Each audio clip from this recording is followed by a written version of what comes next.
সবাইকে স্বাগত জানাচ্ছি। আমি ফিরোজ তোহা। শুরুতেই বিআরবি কেবলস সংবাদ শিরোনাম। ইরান ইসরায়েল পাল্টাপাল্টি হামলার মধ্যেই এবার কাতারে মার্কিন ঘাঁটিতে হামলার খবর নিশ্চিত করল ইরান। এদিকে উস্কানি দিলে আবারও জবাব দেওয়ার হুঁশিয়ারি আইআরজিসির। আর থাকছে ইরানের রহস্যময় মিসাইল সিটির খোঁজে মরিয়া ইসরায়েল। আরও জানিয়ে দিব, নেতানিয়াহুকে হাঁটু গেড়ে না বসানো পর্যন্ত হামলা চলবে বলছে ইরান। আর জানিয়ে দিব, আজকের মধ্যে যুদ্ধবিরতি চায় ইসরায়েল, খামেনির সম্মতির অপেক্ষা। সর্বশেষ জানিয়ে দিব, সংঘর্ষের মধ্যে ইরানের ক্ষমতায় বসার স্বপ্ন দেখছেন যিনি। কাতারকে জানিয়েই মার্কিন ঘাঁটিতে হামলা করে ইরান। কাতারে অবস্থিত মার্কিন বিমান ঘাঁটি আল হুদাইদে ক্ষেপণাস্ত্র হামলার আগে দেশটিকে অবহিত করেছিল ইরান।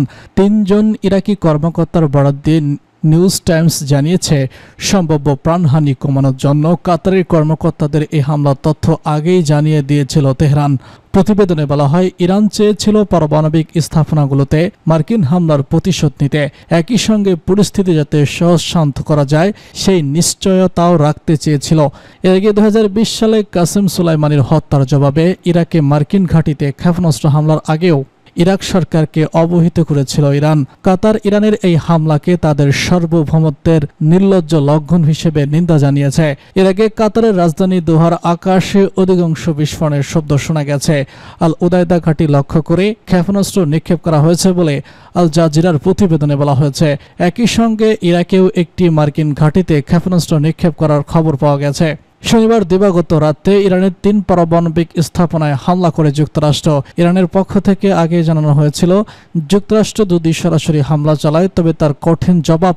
এখনও পর্যন্ত মার্কিন প্রতিরক্ষা বিভাগ কিংবা কাতার সরকার আনুষ্ঠানিক বিবৃতি দেয়নি, তবে ইরান হামলার কথা স্বীকার করেছে। আল হুদাইদা ঘাঁটিতে ঘিরে উচ্চ সতর্কবার্তা ইতিমধ্যে আরোপ করা হয়েছিল। এটি মধ্যপ্রাচ্যের যুদ্ধ আরও গভীর এবং যুক্তরাষ্ট্রকে সরাসরি ইরান ইসরায়েল সংঘাতে জড়ানোর ইঙ্গিত দিতে পারে।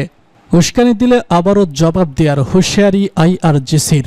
ইরানের ইসলামিক রেজলিউশনারি গার্ড কর্পস আইআরজিসি কাতারে অবস্থিত মার্কিন আল উদাইদা বিমান ঘাঁটিতে ক্ষেপণাস্ত্র হামলা চালানোর বিষয়টি নিশ্চিত করেছে।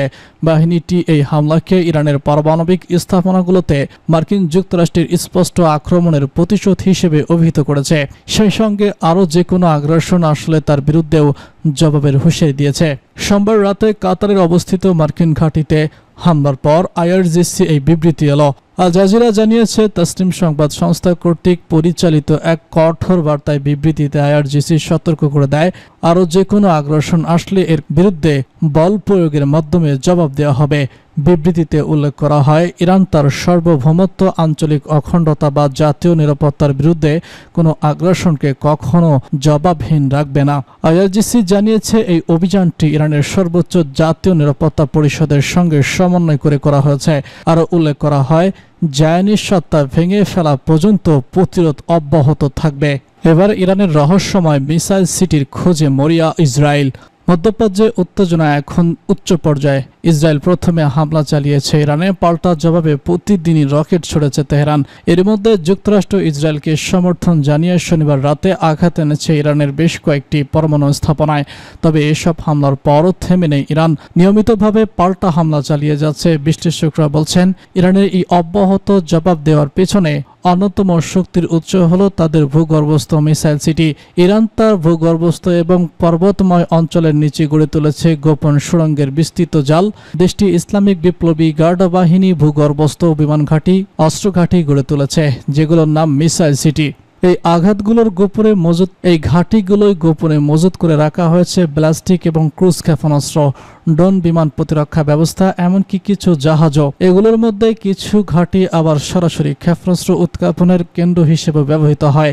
আইআরজিসির প্রকাশিত তথ্য অনুযায়ী এসব ঘাঁটির কোনোটি মাটির 500 মিটার গভীরে নির্মিত, যার উপর রয়েছে একাধিক স্তরের স্বয়ংক্রিয় সুরক্ষা। সুড়ঙ্গগুলো একে অপরের সঙ্গে সংযুক্ত এবং দেশব্যাপী ছড়িয়ে রয়েছে। চলতি মাসে 13 জুন থেকে ইসরায়েল ধারাবাহিকভাবে ইরানের পরমাণু এবং সামরিক স্থাপনায় হামলা চালিয়ে যাচ্ছে।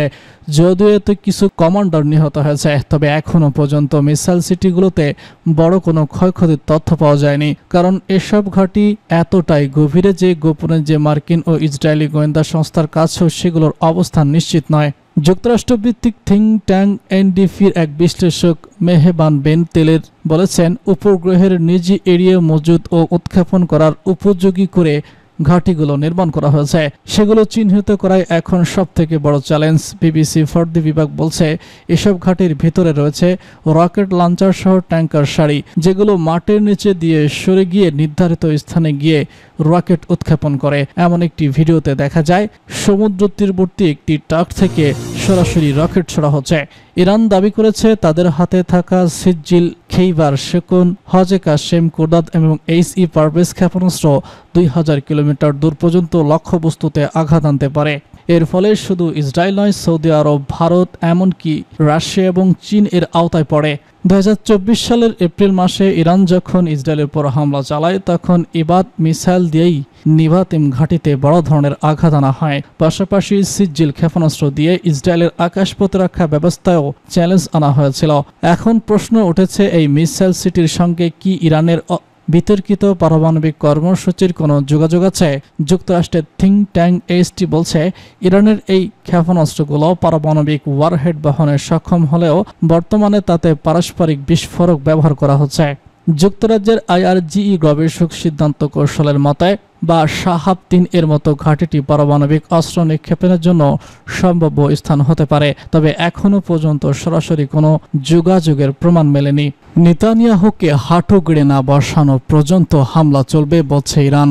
ইসরায়েলের প্রধানমন্ত্রী বেনিয়ামিন নেতানিয়াহুকে হাঁটু গেড়ে না বসানো পর্যন্ত হামলা চালিয়ে যাবে বলে হুঁশিয়ারি দিয়েছে ইরান। ইরানের সশস্ত্র বাহিনীর প্রধান মেজর জেনারেল আব্দুল রাহিম মুসাবি ঘোষণা দিয়েছেন। সোমবার ইরানের সশস্ত্র বাহিনী কর্তৃক অপারেশন 2 এর 21তম দফা শুরু হওয়ার পরপরই এক ভিডিও বার্তায় তিনি এই হুঁশিয়ারি দেন। এ সময় তিনি প্রতিশ্রুতি দিয়েছেন, নেতানিয়াহুকে হাঁটু গেড়ে না বসানো, সম্পূর্ণভাবে সহায়তা না করা পর্যন্ত ইসরায়েলি সরকারের বিরুদ্ধে পূর্ণ শক্তি দিয়ে ইরানের প্রতিশোধকমূলক অভিযান নিরবিচ্ছিন্নভাবে অব্যাহত থাকবে। মেজর জেনারেল মোসাবি বলেছেন, ইসরায়েলি সরকার এবং মার্কিন যুক্তরাষ্ট্রের দ্বারা সংঘটিত অপরাধ বিনা জবাবে পার পাবে না, এতে আমাদের যত ক্ষতি হোক না কেন। এই সময় ইরানের শীর্ষ এই জেনারেল রোববার ভোরে ইরানি পারমাণবিক স্থাপনাগুলোতে মার্কিন আগ্রাসনকে আন্তর্জাতিক আইনের নির্লজ্জ লঙ্ঘন হিসেবে উল্লেখ করে বলেছেন, সেই সঙ্গে তিনি ইরানের বিরুদ্ধে যুদ্ধে মার্কিন প্রেসিডেন্ট ডোনাল্ড ট্রাম্পের জড়িত পড়াকে আমেরিকার ব্যর্থ প্রক্সি ইহুদিবাদী সরকার, বিশেষ করে নেতানিয়াহুকে উদ্ধারের একটি মরিয়া চেষ্টা হিসেবে আখ্যায়িত করেছেন।